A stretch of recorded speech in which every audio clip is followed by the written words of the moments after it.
جو لوگ کمزور ذہن رکھتے ہیں ساری زندگی فیصلہ ہی نہیں ہوتا کوئی، ڈرتے رہتے ہیں، سہمے سہمے وقت گزارتے ہیں اپنے آپ کو یہ جو ایمان ہوتا ہے یہ بندے کو طاقتور کرتا ہے، بندہ مضبوط ہو جاتا ہے۔ مجھے بتائیے نا، جب ایمان پکا ہو کہ روزی دینے والا اللہ ہے تو پھر بندہ کسی مالدار آدمی کے پیچھے کبھی بھاگتا ہے، کبھی کسی بڑے آدمی سے ڈرتا ہے؟ جب اسے پتا ہو کہ عزت اور ذلت اللہ کے دستے قدرت میں ہے، پھر وہ سیاستیں سازشیں یہ کام کرتا ہے۔ تو پہلے تو مضبوطی ایمان درکار ہمارے بچوں کے اندر، ہمارے مزاجوں کے اندر، جب تک وہ مضبوطی ایمان۔ حضرت مولا علی شیر خدا کرم اللہ تعالی وجہہ الکریم ایک دفعہ بڑے علیل ہو گئے، کمزوری آ جاتی ہے، بندہ بیمار ہو جاتا ہے۔ تو ہمارے ہاں بیمار لوگ بعض اوقات ایسا جملہ بولتے ہیں جو کفر کے زمرے میں چلا جاتا ہے۔ آپ پریشان ضرور ہیں، تکلیف میں ضرور ہیں، لیکن آپ بات وہی کریں گے جو شریعت اجازت دیتی ہے۔ حضرت علی شیر خدا شدید علیل تھے، ایک صحابی تیمارداری کرنے گئے تو حضرت مولا علی کا چہرہ دیکھ کے پریشان ہو گئے، کہنے لگے آپ تو بڑے سخت علیل ہیں، اللہ خیر کرے، اللہ تعالیٰ آپ کو صحت دے۔ تو حضرت علی کہنے لگے تو فکر نہ کر، مجھے اس بیماری سے کچھ بھی نہیں ہوگا۔ نے کہا کیوں؟ فرمانے لگے مجھے نبی پاک علیہ السلام نے فرمایا تھا علی اس وقت دنیا سے جاؤ گے جب داڑھی خون سے رنگین ہو جائے گی، تو اس کا مطلب ہے میں خنجر کے وار کے ساتھ شہید کیا جاؤں گا، میں بیماری سے دنیا میں نہیں جاؤں گا، میں یہ بیماری سے مجھے کچھ بھی نہیں ہوگا، اللہ مجھے شفا دے دے گا، چونکہ حضور نے فرمایا کہ ساڈے نبی دی زبان ساڈے واسطے قرآن۔ تو سب سے پہلے تو اپنے ایمان کے اندر، توکل کے اندر مضبوطی پیدا کریں۔ مسلمان دیکھو نا، نماز پڑھنے سے روزی میں برکت ہوتی ہے، تو پھر اس کا مطلب یہ ہے کہ جب ٹائم آئے نا نماز کا تو گاہک جتنے مرضی کھڑے ہوں پھر دکان بند کرنی چاہیے، پھر نماز پڑھنی چاہیے، کیونکہ روزی تو اللہ نے دینی ہے، گاہکوں نے تو دینی۔ تو سب سے پہلے ضروری ہے مضبوطی ایمان، توکل، اللہ کی ذات پر بھروسہ۔ آپ کبھی میدان کربلا کا پورا نقشہ اپنے سامنے رکھیں نا، دو چیزیں ہیں، امام حسین کو نظر آ رہا ہے اب شہادت ہو جائے گی، اتنی بڑی فوج آئی ہے، خدا کی حکمت کے تقاضے سمجھ میں آ رہے ہیں، حالات کیا ہوں گے سمجھ آ رہی، پر ایک لمحے کے لیے بھی ان کا توکل کمزور نہیں ہوا۔ اپنے رب پر جو مضبوط بھروسہ ہے، سیدہ طیبہ طاہرہ حضرت فاطمہ الزہرا رضی اللہ تعالیٰ عنہا اونٹ کے بالوں کی بنی ہوئی چادر اوڑھ کر چکی پیس رہی تھی۔ یہاں بیویاں بڑا روتی ہیں، غریبی بڑی ہے، بڑی غریب بھی ہے، حالانکہ اب کون بندہ پیبند والے کپڑے پہنتا ہے جی؟ اب تو بڑی مشکل سے وہ لوگ ملتے ہیں جو جوتا ٹوٹ جائے تو گانٹھ کے پہنے، ورنہ تو نئے جوتے آ جاتے ہیں۔ حضرت سیدہ پاک اونٹ کے بالوں کی بنی ہوئی چادر اوڑھ کے چکی پیس رہی تھی۔ نبی پاک صلی اللہ علیہ وسلم نے دیکھا، آنکھوں میں آنسو ضرور آئے، پر محبوب نے فرمایا فاطمہ دنیا میں تھوڑی سی تکلیف برداشت کرو، قیامت کی ساری عزت اللہ آپ کو ہی عطا فرمائے گا۔ تو توکل کی مضبوطی، اللہ کی ذات پر بھروسہ، اپنے رب کریم کے ساتھ امیدوں کا وابستہ کرنا، اس سے مضبوطی آئے۔ دوسرا فرمایا وَعَمِلُوا الصَّالِحَاتِ، بہترین عمل کیا جائے زندگی میں، نیک اعمال کیے جائے، وقت ضائع نہ کیا جائے، ہر وقت کوئی نہ کوئی کام بندہ کرتا رہے۔ یہاں بہت سارے لوگ ہیں جن کو لوگ نیک کہنا شروع کر دیتے ہیں نا، وہ سمجھ لیتے ہیں شاید ہم سچی مچی نیک ہیں۔ لوگ جو کہتے ہیں حضرت صاحب کی بلا، پیر صاحب کی بلا، میں یہ طالب علموں کو، دوستوں کو، بلکہ اپنے آپ کو بھی کئی دفعہ کہتا رہتا ہوں، اپنے آپ کو سمجھاتا ہوں کہ یہ لوگ تجھے کہہ رہے ہیں حضرت صاحب، یہ تو رات کو تو اپنے آپ سے پوچھنا، اپنے رب سے پوچھ، کبھی موقع ملے تو اپنی گریبان میں جھانک، غور کر کے تیری کیفیت کیا ہے، تنہائی میں تیرا دل اللہ سے جڑتا ہے کہ نہیں، عبادت میں دل لگتا ہے کہ نہیں،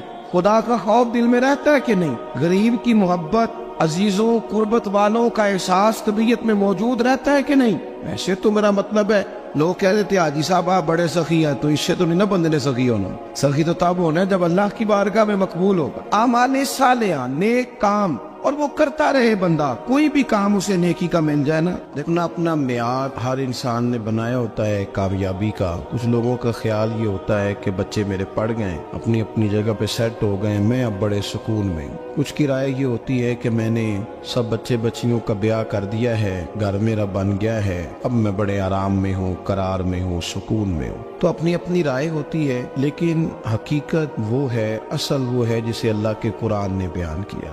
اللہ کریم نے فرمایا والعصر، اے محبوب علیہ السلام ہمیں آپ کے زمانہ مبارکہ کی قسم ہو، ان الانسان لفی خسر، فرمایا بے شک انسان خسارے میں، نقصان میں۔ اپنے تئیں کوئی دعویٰ کر لیتا ہے، آپ دیکھتے ہیں کہ بہت سارے لوگوں کے دعوے اپنے اپنے ہوتے ہیں نا۔ کسی بھی طالب علم سے آپ پوچھیں پیپر دے کے آئے تو پیپر کیسا ہوا ہے، تو کیا کہتا ہے؟ جب کینڈیڈیٹ الیکشن لڑتے ہیں تو رات کو جب وہ سوتے ہیں تو سارے جیت کے ہی سوتے ہیں، ان کو سب یہی کہتے ہیں کہ لوگ سارے تیرے ساتھ ہی ہیں. حالات یہ جتنے بادشاہ حکمران ہوتے ہیں ان کے بگڑنے کی بنیادی وجہ ہوتی ہے کہ یہ خوش فہمیوں میں مبتلا ہوتے ہیں. ہم میں سے بھی ڈھیر سارے لوگ ہیں جو خوش فہمیوں میں مبتلا ہیں. کچھ کہتے ہیں جناب ہماری نسبت بڑی تگڑی ہے.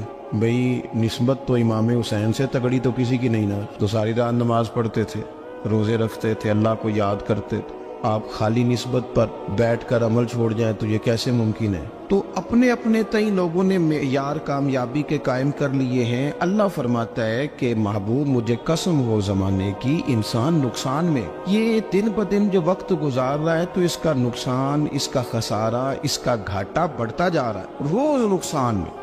کتنا عمر کا حصہ لوگوں نے ضائع کر دیا. کتنے بہترین لوگ تھے لیکن روزی روٹی کے پیچھے وقت سارا برباد ہو گیا.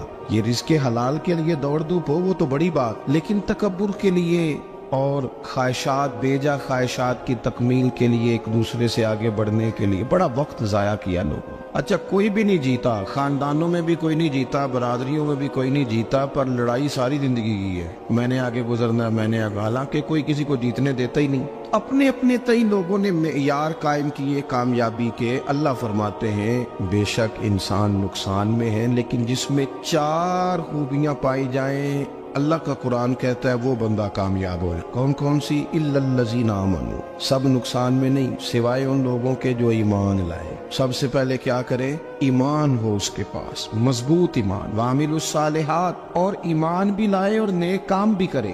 اور صرف نیک کام نہ کرے, وَتَوَاصَوْا بِالْحَقِّ, لوگوں کو حق بات کی نصیحت بھی کرے. اور ظاہر ہے سچ بولے گا, حق بولے گا تو بڑے لوگوں کے مفادات کو ٹھیس پہنچے گی, کچھ لوگوں کو تکلیف بھی ہوگی. تو اب جب تکلیف ہوگی تو پھر مصیبت بھی آئے گی. تو اگر حق بات کہنی ہے تو پھر کیا کرے؟ وَتَوَاصَوْا بِالصَّبْرِ, اور ایک دوسرے کو صبر کی بھی وصیت کرے. 4 چیزیں پائی جائیں, ایمان, اعمال صالحہ, حق کی نصیحت, اس رستے میں آنے والی تکلیف پر صبر. اگر یہ 4 چیزیں میسر آتی ہیں تو اللہ کا قرآن کہتا ہے بندہ کامیاب ہے. اور اگر یہ 4 چیزیں نہیں تو پھر کوئی بندہ جتنا مرضی دعویٰ کرے, جتنا مرضی شور کرے, جتنا مرضی اعلان کرے, وہ کامیاب ہو سکتا.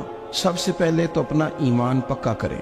یہ جو کچی پکی باتیں کرتے ہیں نا لوگ, مسلمان جو ہوتا ہے نا, مسلمان وہ لوارث نہیں ہوتا, وہ وارث والا ہوتا ہے. اس کا رب ہر وقت اپنی رحمت سے اس کی حفاظت کرتا ہے. مسلمان ہر وقت نبی پاک علیہ السلام کے نگاہ کرم میں رہتا ہے. اسے کمزور باتیں نہیں کرنی چاہیے کہ میرے کو پیچھے چڑھ گیا تو پتہ نہیں کیا ہو جائے گا, برادری مخالف ہو گئی تو پتہ نہیں کیا ہو جائے گا, سچ بول دوں گا تو لوگ پتہ نہیں مجھے مار دیں گے. ایسا ہو نہیں سکتا. چھری حضرت ابراہیم چلائے بھی نا تو حضرت اسماعیل کے حلق پہ چلنا اس نے تب بھی ہے جب اللہ حکم کرے گا. تو اللہ کی حکمت ہوگی, حکمت الہی ہوتی ہے تو کوئی کام ہوتا ہے, ورنہ ہوتا. تو اپنی طبیعت میں مضبوط ایمان, توکل, اللہ پہ بھروسہ, مضبوطی افکار کی, کچی باتیں نہیں. دیکھو نبی پاک صلی اللہ تعالی علیہ وسلم نے فرمایا نیکی کو کبھی حقیر نہیں سمجھنا, کبھی حقارت سے نہیں نیکی کرنی کہ یہ بڑی چھوٹی ہے تو میں اس کو کروں. اب فرمایا کبھی حقیر نہ سمجھنا, نیکی کا کام جو بھی ملے کر دینا.